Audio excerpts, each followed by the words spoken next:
सभी को मेरा जय जिनेन्द्र। नमो बम्बिये लीविये। जयकारा लगाएंगे परम पूज्य 108 आचार्य गुरुवर सुनील सागर जी महाराज की जय। जय बोलो आरिका 105 सुदृढ़मती माता जी व आरिका 105 सुस्वरमती माता जी की जय। आइए अब हम ब्राह्मी के स्वर किस तरीके से लिखते हैं देखेंगे। सबसे पहले हम लिखेंगे अ ब्राह्मी का लिखने के लिए हमें अंग्रेजी का लेटर को उल्टा को उल्टा करके लिखना है। ये चित्र में दिख रहा है, ये के, ये ही ब्राह्मी का अ है। तो इसको इस तरीके से लिखा जाता है और कहीं कहीं आप इसे ऐसे भी देखते हैं।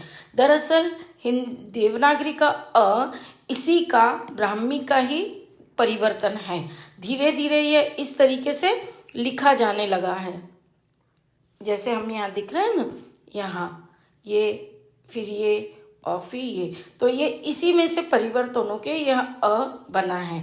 तो अब आपको ब्राह्मी का अ किस तरीके से लिखते हैं यह समझ में आ गया है। अब हम ब्राह्मी का आ कैसे लिखते हैं वह देखेंगे। आ में हमने एक मात्रा जोड़ी है, तो सिर्फ उसी तरीके से हम ब्राह्मी के अ में एक मात्रा जोड़ेंगे। प्रायतः मात्रा सीधे हाथ पे जुड़ती है, तो यहाँ हमने मात्रा जोड़ दी, तो इस तरीके से ब्राह्मी का आ बन गया। ये पिक्चर में ब्राह्मी का आ इस तरीके से लिखा गया है। अब हम लिखते हैं अम इसलिए हम लिख रहे हैं क्योंकि अ से ही हम बना देंगे। तो ये मैंने अम लिखा और ये लिखा ब्राह्मी का अ और उस पे लगा दिया एक डॉट, तो ये बन गया अम। ये पिक्चर में इस तरीके से अम दिखा गया है। अब आहा तो आप समझ ही गए होंगे किस तरीके से लिखेंगे, तो जल्दी से आहा लिखते हैं। आहा लिखने के लिए जैसे हिंदी में हम 2 डॉट लगाते हैं, सेम वैसे ही ब्राह्मी का अ लिखा और उसमें हमने 2 डॉट लगा दिए। पिक्चर में देखते हैं कैसे लिखे ये। तो इस तरीके से हमने अ से लेके आहा तक शब्द ब्राह्मी के स्वर कैसे लिखते हैं यह देख लिया। अब आपको इसमें सिर्फ अ को याद रखना है। अ में अ को याद रख लिया, आ में एक डंडी लगा दिए, अम में एक डॉट लगा दिया और आहा में 2 डॉट लगा दिए। अब चलते हैं ई इमली का कैसे लिखते हैं। ई इमली को याद रखने के लिए आपको मैथ्स में हम इसलिए बोलते हैं, उसका सिंबल होता है ये 3 डॉट, देयरफॉर और इसलिए। तो बस इस तरीके से इसलिए बोल के, देयरफॉर बोल के आपको ये 3 डॉट याद रखने हैं, तो ये ई इमली का ब्राह्मी में बन जाएगा। अब ईख का याद रखने के लिए आपको सीधे ईख ही याद रखिए। ये हमने जैसे सपोज एज्यूम किया ये गन्ना है और ये गन्ने के जैसे नोड्स होती है, तो उसी तरीके से ये ब्राह्मी लिपि में ईख का लिखा जाता है। ये आपको पिक्चर में भी दिख रहा होगा ईख का, ये 2 डॉट और एक ये डंडी।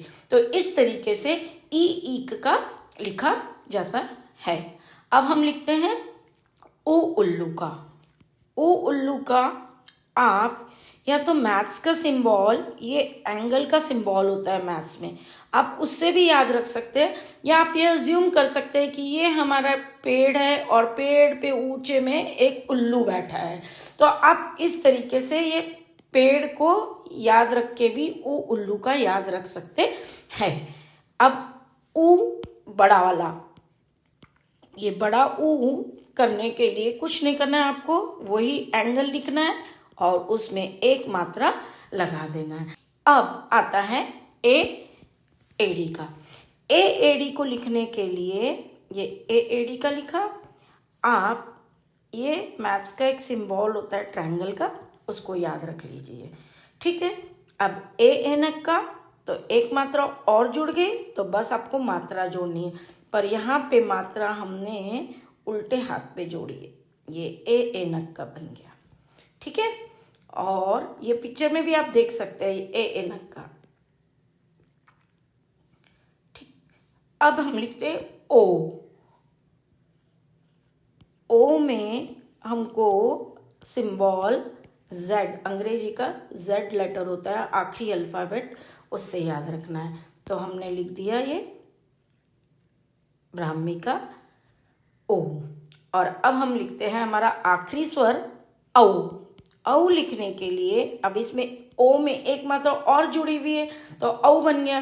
तो सिंपल एक मात्रा हम और जोड़ देंगे और ये बन जाएगा औ।